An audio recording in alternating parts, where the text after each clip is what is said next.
The processes that make a creature alive can be described as the chemical reactions that perpetuate themselves. All these reactions give rise to end products, some of which are poisonous or could affect the normal chemical reaction in the body if they were allowed to accumulate. The removal of such substances from the body is called excretion. The major waste products are carbon dioxide, excess of water and salts, and nitrogenous products of protein catabolism. Out of these, carbon dioxide along with several volatile substances like alcohol, ketone bodies, aromatic oil, water vapor, etc. are excreted through the lungs. Certain other substances like salts, water and fat derivatives are removed from the body through the skin.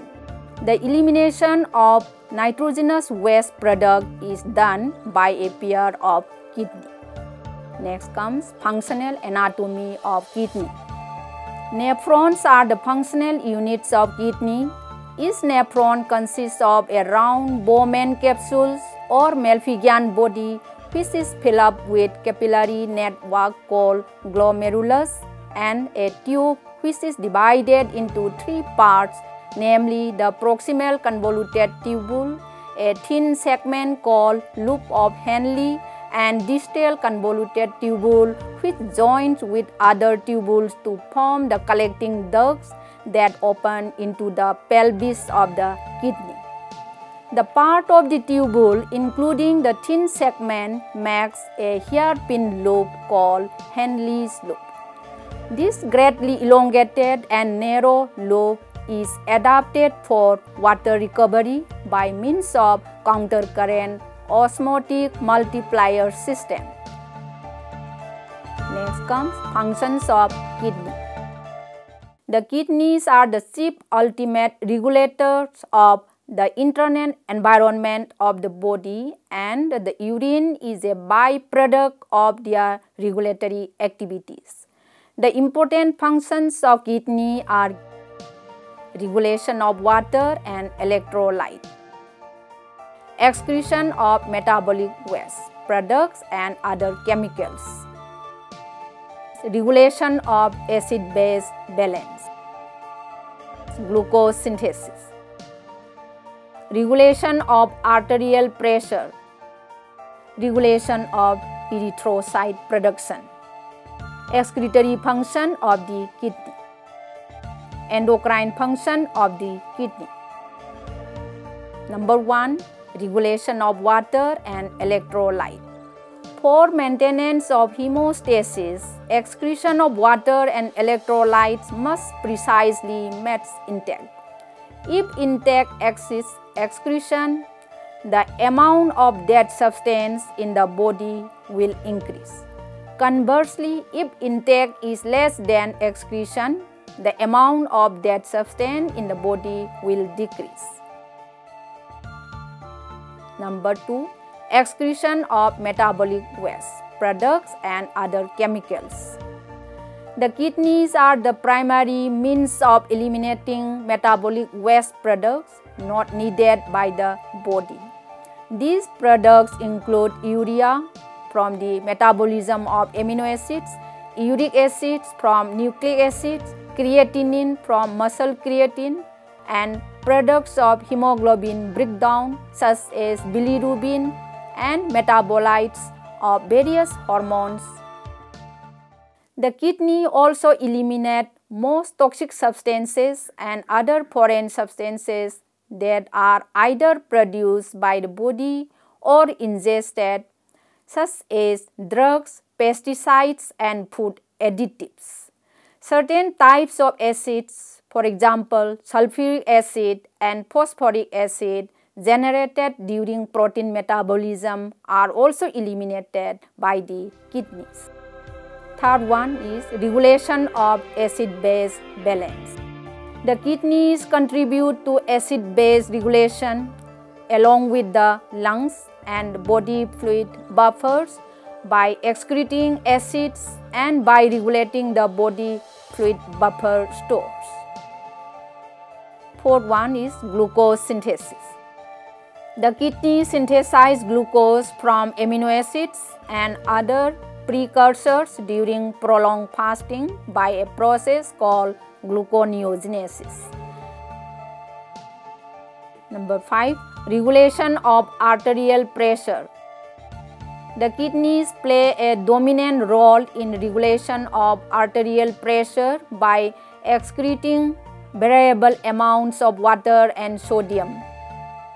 They also contribute to short-term arterial pressure regulation by secreting vasoactive factors such as renin that lead to the formation of vasoactive products. 6. Regulation of erythrocyte production. The kidneys secrete erythropoietin, which stimulates the production of erythrocytes.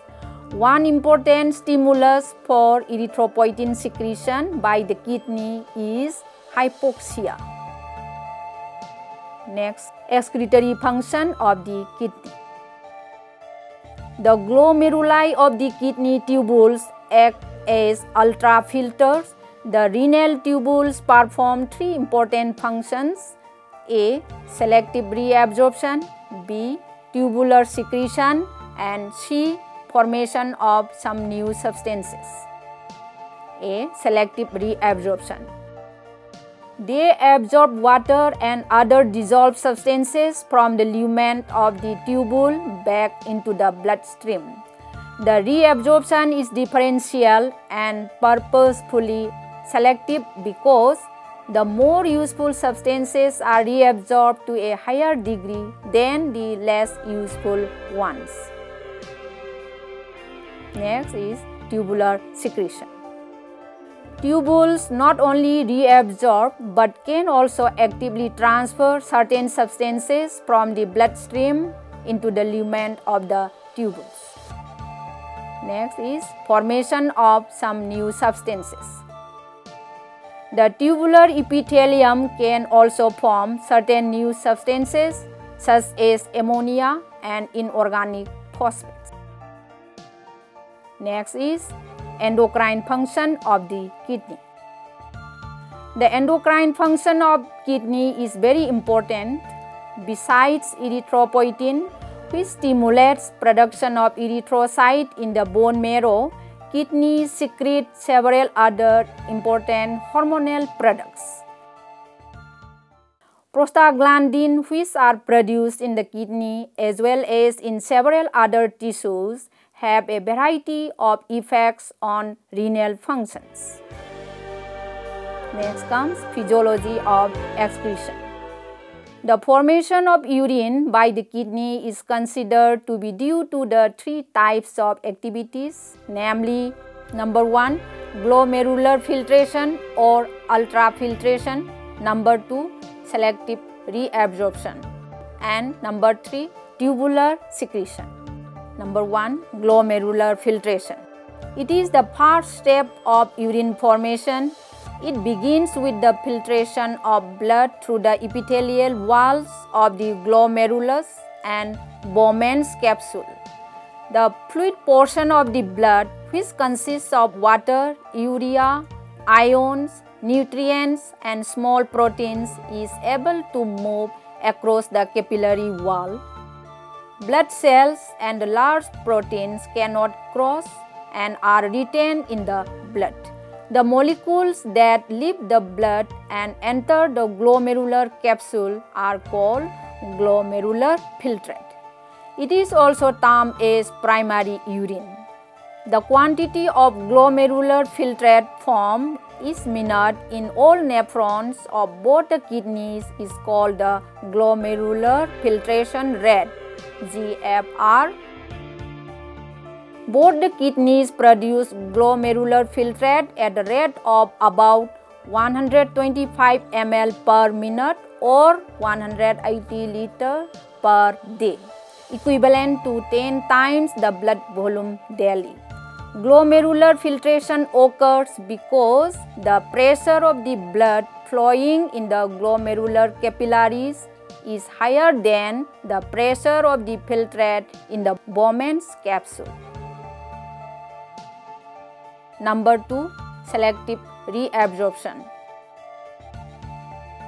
As the glomerular filtrate passes along the renal tubule from Bowman capsules, most of its water and some of the dissolved substances are continuously reabsorbed through the walls of the tubule into the surrounding capillaries. Thus, in passing along the proximal convoluted tubule alone, about 85% of water, sodium ion, chloride ion, carbonate ion, and glucose of the glomerular filtrate are absorbed into the blood. As a result of further selective reabsorption in loop of Henle and the distal convoluted tubule, only about 1% of the original filtrate is left. The substances that are absorbed in large amount, water and glucose, are called high threshold substances. Others like urea, uric acid, and certain salts that are partly absorbed and partly excreted are called low threshold substances. And still others that are not absorbed at all are known as non-threshold substances. It is believed that an active transport mechanism operates in the reabsorption process. The location of reabsorption of each substance varies. Some are primarily reabsorbed in the proximal tubule, some in the distal, and others are reabsorbed in part by both. The glucose, phosphate, bicarbonate, potassium, sodium, amino acids, and proteins are reabsorbed in the proximal tubule. In the distal tubule, chloride and more sodium are reabsorbed. Next, third one is tubular secretion. The renal tubules are capable of transporting substances from the blood into the filtrate as well as from the filtrate back into the blood. This process is termed as tubular secretion. Chemicals are removed from the blood in the peritubular capillaries to the nephron tubule by both passive and active transports.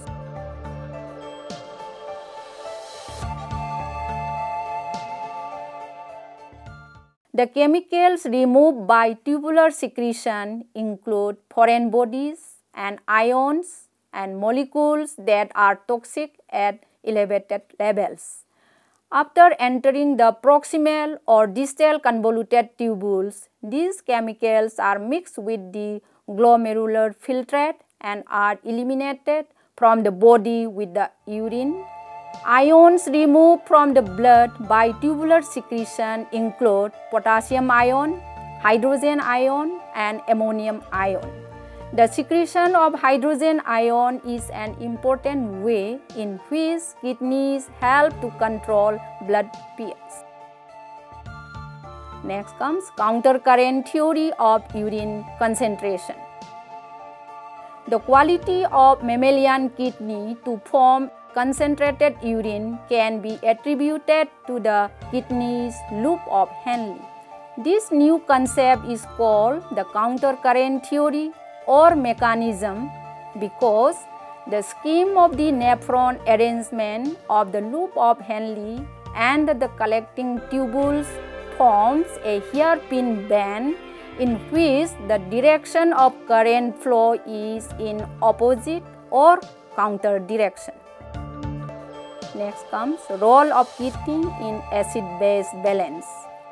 The excretion of hydrogen ions and ammonia in varying amounts by the cells of both the proximal and distal convoluted tubules increases or decreases the acidity of urine. Thus, it is an important mechanism in the control of the acidity and basicity of the body tissues and fluids. The kidneys, in fact, rid the body of excess acid in several ways, not only It excretes a small amount of free hydrogen ions, but also most of the excess acid is fast neutralized in the kidney tissue itself before being excreted. This is accomplished through the formation of ammonia and phosphate salts. Ammonia is produced in renal epithelial cells largely by the deamination of glutamine taken up from the arterial blood. Glutamine and water in presence of glutaminase forms glutamate and ammonium ion. Glutamate in presence of glutamate dehydrogenase form alpha ketoglutarate and ammonium ion. The reaction is catalyzed by a mitochondrial enzyme, the phosphate-dependent glutaminase. The glutamate form is metabolized within the mitochondria largely by glutamate dehydrogenase. This produces alpha ketoglutarate and ammonium ion. Thus, this pathway leads to release of 2 moles of ammonia per mole of glutamine metabolized. When there is acute systematic acidosis, ammonia excretion increases due to trapping of ammonium ion in the increasingly acidic tubular fluid. In persistent acidosis, ammonia excretion increases 5 to 10-fold as a result of increased formation of ammonia. By this means, it is possible to return sodium ion to the plasma associated with carbonate ion that otherwise would be present in association with either the dissociated fraction of weak acids or the mineral anions of strong acids. From the above discussion, it is known that the kidneys are the primary means of eliminating metabolic waste products not needed by the body.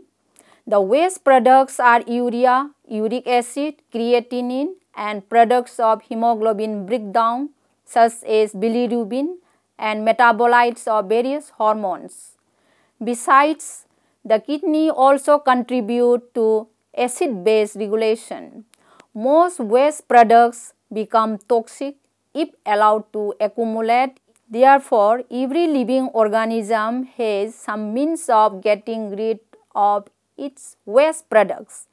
These mechanisms may also be used to get rid of other unwanted substances such as superfluous water and salts so as to aid in osmoregulation.